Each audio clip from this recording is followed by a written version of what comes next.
Hello दोस्तों, नमस्कार। मैं कृष्णा आप सभी लोगों का हार्दिक स्वागत करता हूं सबचार जो मस्ती के परिवार में। आज हम इस वीडियो के माध्यम से पढ़ेंगे पंचायती राज व्यवस्था। संविधान से लगभग हमने बहुत कई सारे महत्वपूर्ण जो चैप्टर थे हमने कवर कर लिया। एक आध दो चैप्टर महत्वपूर्ण और बचे हैं और उसके बाद ये संविधान समाप्त हो जाएगा। तो आज हम इस वीडियो में जो पंचायती राज व्यवस्था से प्रश्न आने वाले हैं, एग्जाम में जो प्रश्न पूछे जाते हैं, और आप देखते भी होंगे पंचायती राज व्यवस्था से प्रश्न बहुत सारा पूछा जाता है। जैसे ये पूछ लेता है कि पंचायती राज व्यवस्था का जनक कौन है। स्थानीय स्वशासन, यानी कि पंचायती राज व्यवस्था को स्थानीय स्वशासन के नाम से भी जाना जाता है। तो स्थानीय स्वशासन का जनक कौन माना जाता है? तो लॉर्ड रिपन। कब इसको लागू किया गया था स्थानीय स्वशासन? तो 1882। ऐसे प्रश्न, ये सब प्रश्न पूछे जाते हैं। तो आज उसी प्रश्न को, जितने भी प्रश्न बन सकते हैं एग्जाम की दृष्टि से, वो सब देखेंगे। तो चलिए देखते हैं पंचायती राज व्यवस्था को। सबसे पहले देखेंगे कि पंचायती राज व्यवस्था को एक और नाम से जाना जाता है, स्थानीय स्वशासन। ये भी इस नाम को जाना जाता है, स्थानीय स्वशासन के भी नाम से जाना जाता है। अब ये स्थानीय स्वशासन की जो भूमिका है, आज से नहीं, प्राचीन काल यानी कि इतिहास में प्राचीन काल, मध्यकालीन भारत यानी कि आधुनिक काल में ये लगातार चलता आया है स्थानीय स्वशासन। लेकिन इसका जो है ब्रिटिश शासन हो या मध्यकालीन भारत हो, इसमें ज़्यादा इसकी जो है अपना छाप नहीं छोड़ पाई थी। जब हमारा भारत आज़ाद हुआ, आज़ाद होने के बाद दादा भाई नौरोजी साहब और प्रधानमंत्री लोगों के नेतृत्व में जब संविधान लागू हो रहा था, तब भी इसका कोई ज़्यादा जिक्र नहीं था, क्योंकि बाबा भीमराव अम्बेडकर इसके खिलाफ थे। तो ऐसे धीरे धीरे करके ये स्थानीय स्वशासन को लागू किया गया, और वर्तमान में देखा जाए तो लगभग हर राज्यों में स्थानीय स्वशासन को अपनाया गया है। इसका मकसद ये था कि स्थानीय स्वशासन को, जो सरकार होती हैं, यानी कि सरकार को ग्राम स्तर से जोड़ना, यानी कि जितनी सरकार की योजनाएं होती हैं, उन योजनाओं को ग्राम स्तर पर कैसे भेजी जाए, तो इसीलिए के लिए इन स्थानीय स्वशासन का प्रयोग किया जाता है। तो चलिए देखते हैं स्थानीय स्वशासन। तो सबसे पहले देखें पंचायती राज व्यवस्था में स्थानीय स्वशासन। स्थानीय स्वशासन अगर देखा जाए, इसका जो जनक माने जाते हैं, जनक मेन रूप से माने जाते हैं लॉर्ड रिपन, जो कि 1882 में लॉर्ड रिपन। स्थानीय स्वशासन का जनक किसको माना जाता है? लॉर्ड रिपन को माना जाता है। और पंचायती राज व्यवस्था या स्थानीय स्वशासन को लागू करने के लिए अगर सबसे पहले लागू कौन किया था, तो राजस्थान के नागौर जिला में 2 अक्टूबर 1959 को ये लागू किया जाता पहली बार। और जनक में देखा जाए तो लॉर्ड रिपन, और पंचायती राज व्यवस्था को पहली बार लागू कब किया गया, तो 2 अक्टूबर 1959 में नागौर जिला राजस्थान में। तो ये इसकी कुछ बेसिक बातें थी। इनका मकसद क्या होता है? लोकतांत्रिक विकेंद्रीकरण, यानी कि सरकार का जो विभाजन है, उन विभाजनों को एक साथ रखना, इसीलिए इसको रखा जाता है। और इसका जो पंचायती राज व्यवस्था का जिक्र है, इस पंचायती राज व्यवस्था का जो जिक्र है वो अनुच्छेद 40 के अंतर्गत वो DPSP यानी कि आयरलैंड राज्य के नीति निर्देशक तत्व में रखा गया। यानी राज्य का नीति निर्देशक तत्व 36 से 51 में, उसी में एक अनुच्छेद 40 में इसको रखा गया है।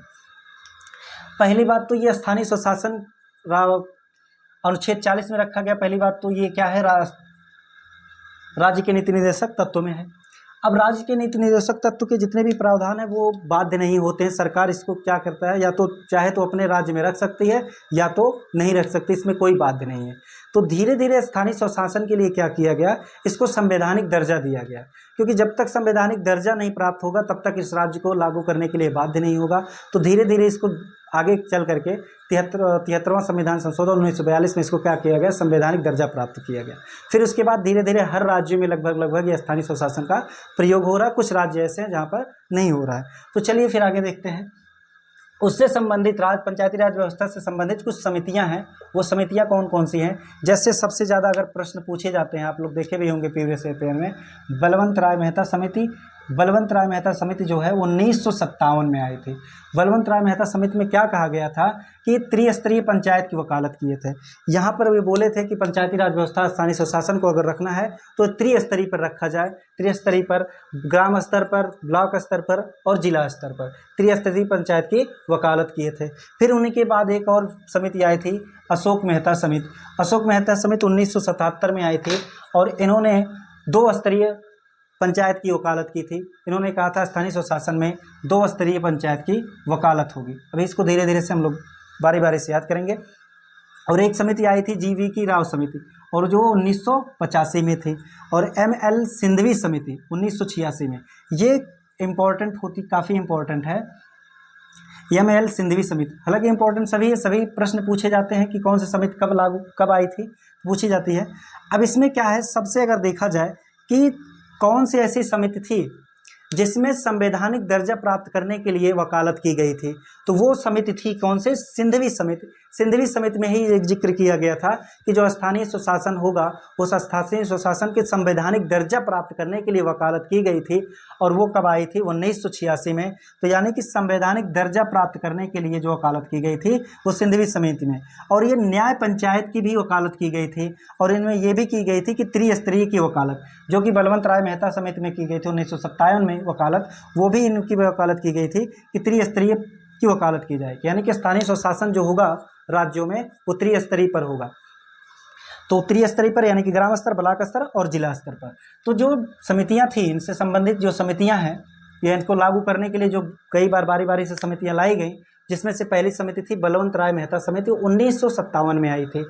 त्रिस्तरीय पंचायत की वकालत बलवंत राय मेहता समिति 1957 में, अशोक राय मेहता समिति 1977 में, और GVK राव मेहता समिति 1985 में, और ML सिंधवी समिति 1986 में।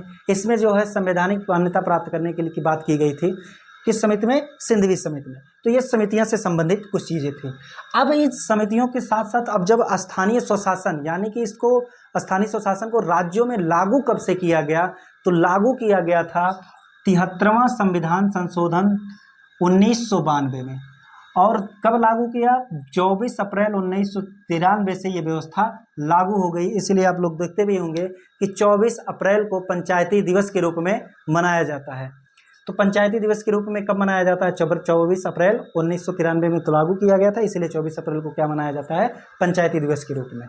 तो ये भी प्रश्न पूछता है कि पंचायती राज व्यवस्था में जो स्थानीय स्वशासन है वो कब से लागू किया गया था, तो ये लागू किया गया था 73वां संविधान संशोधन 1992 से, और 24 अप्रैल 1993 से ये व्यवस्था लागू हो गई थी। जब स्थानीय स्वशासन लागू किया गया, और इसको लागू करने के लिए, और उसमें सब मेन चीज़ क्या था, संवैधानिक दर्जा भी प्राप्त हुआ।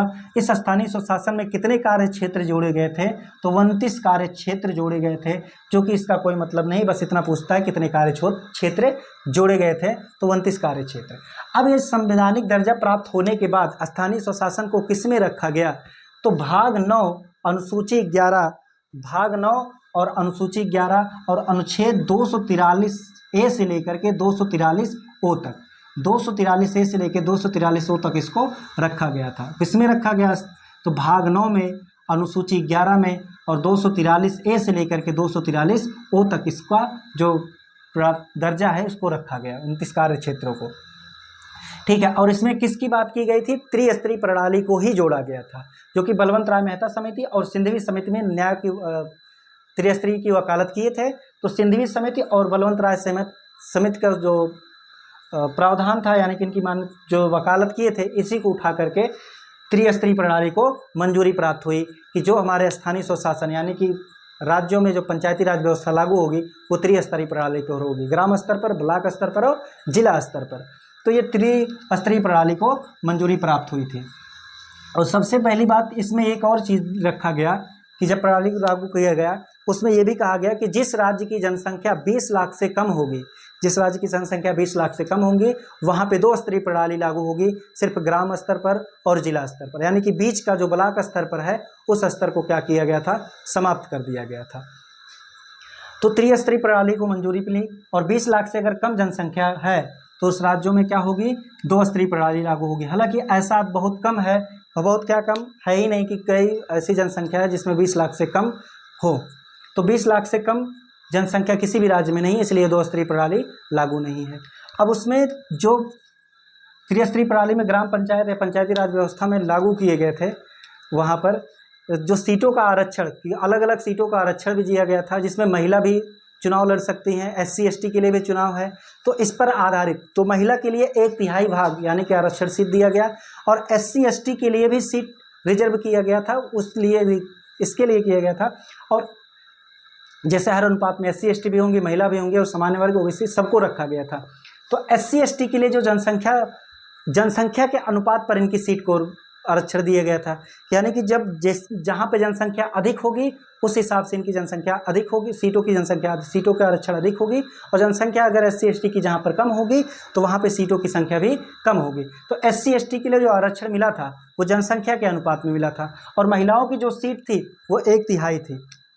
हालांकि ये पहले 1/3 थी, इसमें घटाया भी जा सकता है, सीटों को बढ़ाया भी जा सकता है। आप देखे होंगे बिहार ने क्या किया, महिला के लिए 50% सीट यानी कि 1/2 सीट कर दिया था।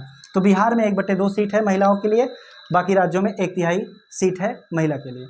और इसका जो चुनाव होगा ग्राम पंचायत या पंचायत का जो चुनाव होगा, तो पंचायत का जो चुनाव होगा, तो पंचायत चुनाव कब कौन कराएगा, तो पंचायत चुनाव जो कराएगा वो राज्य का निर्वाचन आयोग कराएगा। तो राज्य का निर्वाचन आयोग करवाएगा, और पंचायत में जो पंचायत जीत कर आएंगे उस पंचायत सदस्यों का कार्यकाल कितने वर्षों का होगा, तो पंचायत सदस्यों का जो कार्यकाल होगा वो कार्यकाल होगा 5 वर्ष का होगा। और इनके चुनाव के लिए अब यहाँ पे प्रश्न फंसता है, बच्चों के लिए काफ़ी कंफ्यूजन वाला पॉइंट है कि पंचायती राज व्यवस्था में जो पंचायतों के सदस्य के लिए चुनाव में रखा गया न्यूनतम आयु है वो कितने वर्ष का होगा, तो वो आयु होगा मात्र 21 वर्ष के लिए। हम लोग देखे होंगे राज्यसभा हो, लोकसभा हो, विधानसभा हो, विधान परिषद हो, ऐसे में क्या है न्यूनतम आयु को 25 वर्ष के लिए रखा गया है।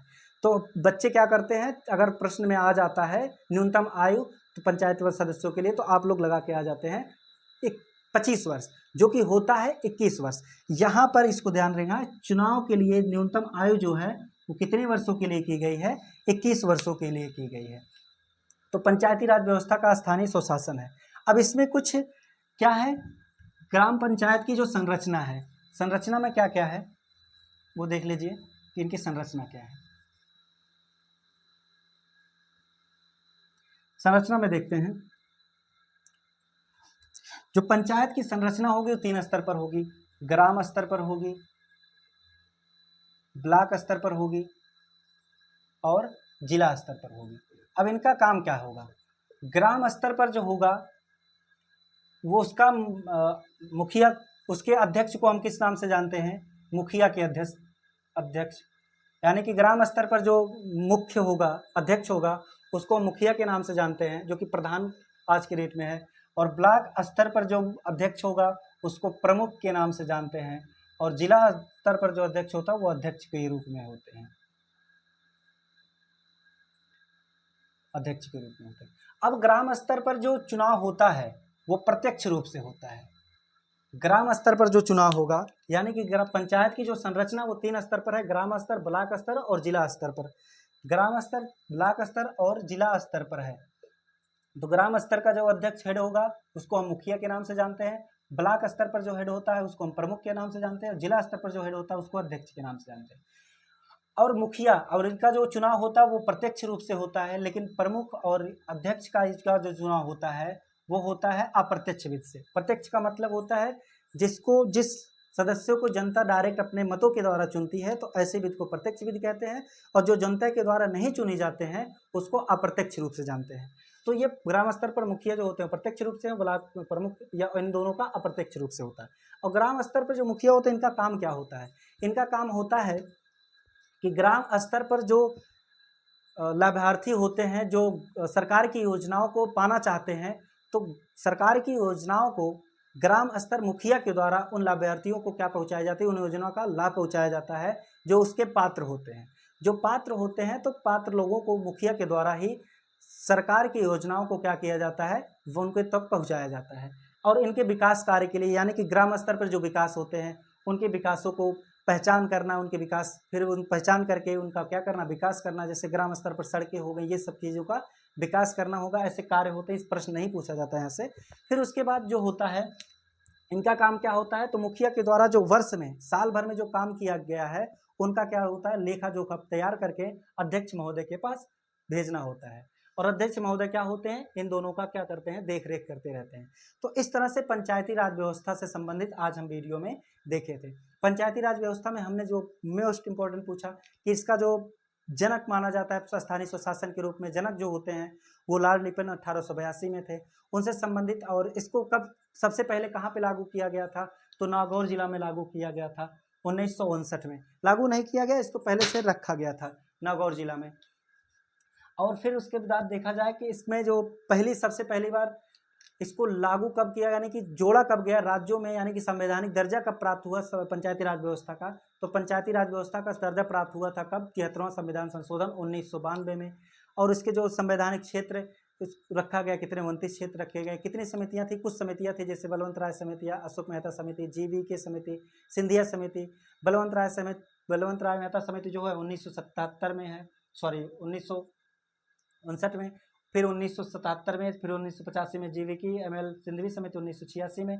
और ये प्रश्न यहाँ से बनता है कि सबसे पहले किस समिति में पंचायती राज व्यवस्था यानी कि स्थानीय स्वशासन को संवैधानिक वकालत के रूप में, यानी कि संवैधानिक मान्यता के लिए वकालत की गई थी, तो सिंधवी समिति में ही की गई थी। तो पंचायती राज व्यवस्था से जितने भी प्रश्न बन सकते थे वो प्रश्न यहाँ पे लिखे गए हैं। इसका नोट्स बना करके बहुविकल्पी प्रश्न आप लोग लगाइएगा, और यहाँ से जितने भी प्रश्न होंगे बहुविकल्पी लगाएंगे जब, तो बहुविकल्पी में आपसे बनेगा भी। तो इस तरह से इस वीडियो को देखते रहिएगा, और आगे आने वाले 2 वीडियो और लाएंगे। उसके बाद इस संविधान से जितने भी महत्वपूर्ण चैप्टर है वो समाप्त हो जाएंगे।